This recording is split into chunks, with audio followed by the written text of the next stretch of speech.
Our celebrations as a Reform congregation for 100 years now, since 1920, founded in 1856. Holy Blossom Temple was founded by British Orthodox Jews, and then by 1920, we affiliated with the Reform movement and brought our first Reform rabbi to lead us. And so in celebration of that milestone, this whole year is filled with many learning opportunities from many of the thought leaders and the figureheads of the Reform movement globally. So tomorrow morning, it is our pleasure to welcome Rabbi Hera Person, who is the chief executive of the CCAR, of the Central Conference of American Rabbis. She is literally the rabbi of all Reform rabbis, and her leadership during this time of trial and tribulation has really been extraordinary. So please do come and learn with her tomorrow. 10:30 is the service, 9 o'clock for Torah study, if you'd like. And then also, just on the horizon a little bit, I'd like to mention that we'll be welcoming Rabbi Professor Joan Friedman, who was the first woman rabbi to serve a Canadian congregation, namely Holy Blossom Temple. And now she is the chair of the Reform Responsa Committee. So on November 14th at 5 o'clock, part of our Mincha service, and just following, she'll be teaching us about 100 years of Responsa literature, about the evolution of Jewish law and Reform Jewish practice. So please do join us. It will be a fascinating learning from her. So our parsha introduces us to Abraham. And Abraham is known as a giant of faith. He's known as the champion of justice.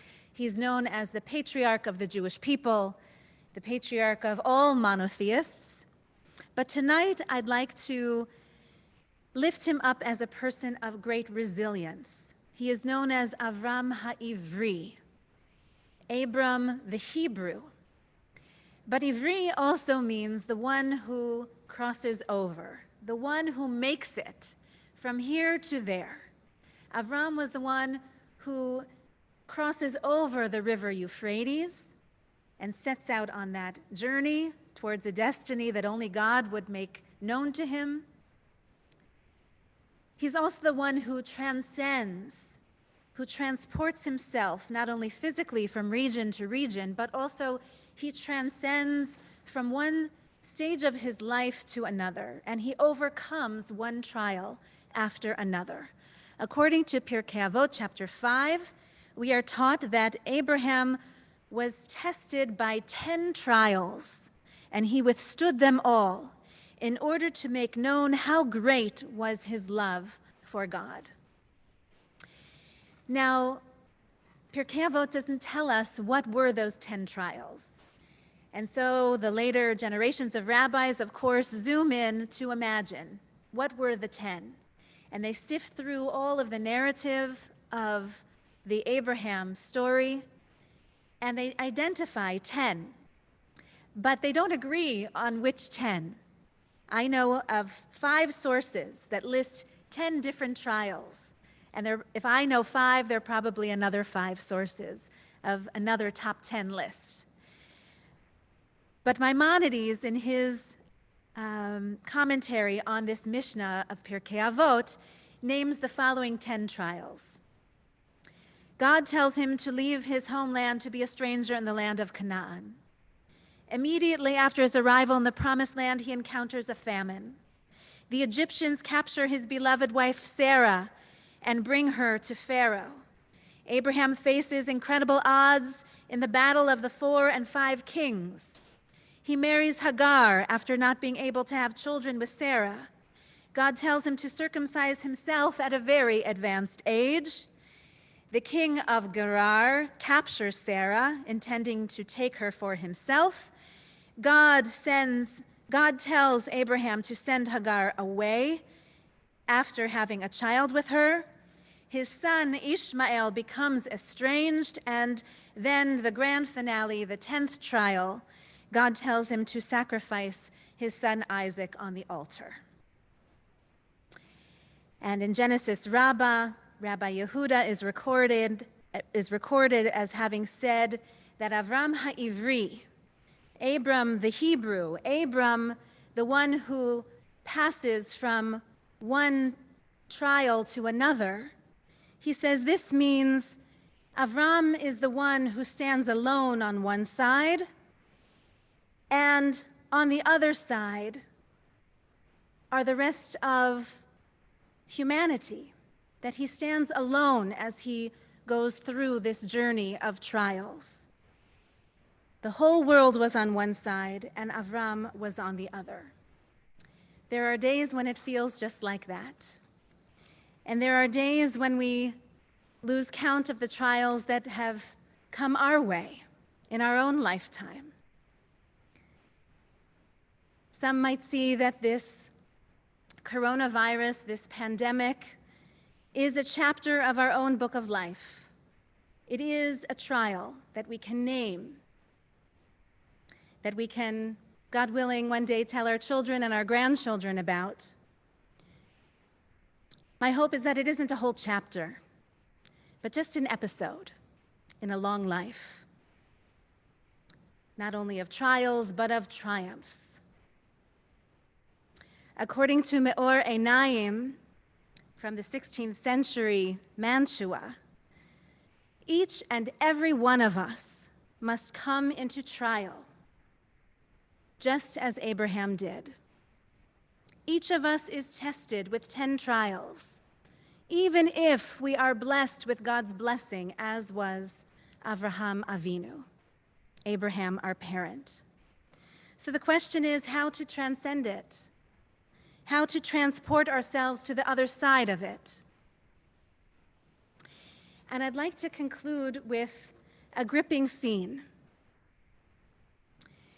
In fact, two scenes, very similar, recorded in the Talmud. I've shared them with a number of temple leaders this week, and I hope they'll bring some insight and strength to everyone who's with us tonight as well.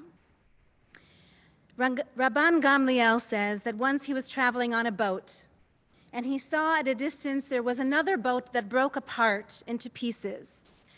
And he was grieved over the Torah scholar that he believed was on that boat. And who was that Torah scholar? The other one, Rabbi Akiva. Rabbi Gamliel continues to tell the story that when he disembarked from his own ship and he came onto dry land, he sat down, and lo and behold, there came Akiva, who sat down right next to him and deliberated matters of Jewish law. I said to him, "My son, who brought you up from the water?" And he said to me, "There was a plank of the boat.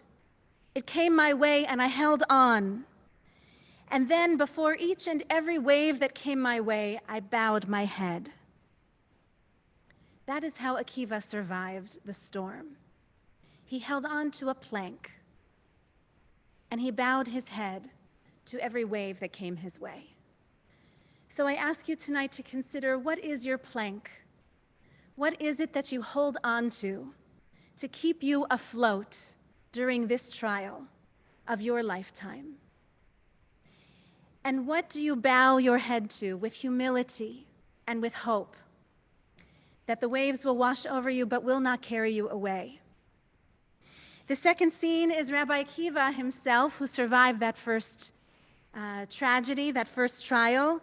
He himself was on another boat. And he looked out and he saw a third boat, a fourth boat, and it was sinking. And he was grieved over which rabbi he believed may have been on that ship. So when Rabbi Akiva came to disembark from his own ship, which was held together, who was that rabbi on board the other one that sank? None other than Rabbi Meir. And when Rabbi Kiva sat down on the shore, wouldn't you know it, Rabbi Meir came up from the shore and sat down next to him and then deliberated matters of Jewish law. And Akiva said to him, "My son, what brought you up?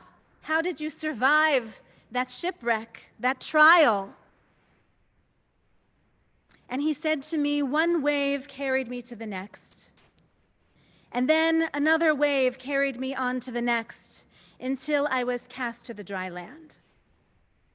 So it seems that for Rabbi Meir, there was no plank, but instead, according to the text, there was chaver after chaver after chaver, wave after wave after wave.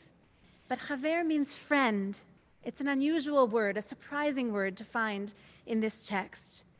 Friend after friend after friend was a wave that buoyed him and carried him along until he reached dry ground again. So I ask you to consider tonight, perhaps you are like Rabbi Meir. Who are the people in your life who can buoy you and bring you from place to place until you cross over to dry land again? Who are the ones that can see you through, that can lift your spirits? And it could be people, it could be a whole congregation, but name them in your hearts tonight and thank God for them. We are the descendants of Avram Ha'ivri, Abraham, the one who was tested, who lived to triumph over test after test. And not only did he survive, but he became a blessing. Shabbat Shalom.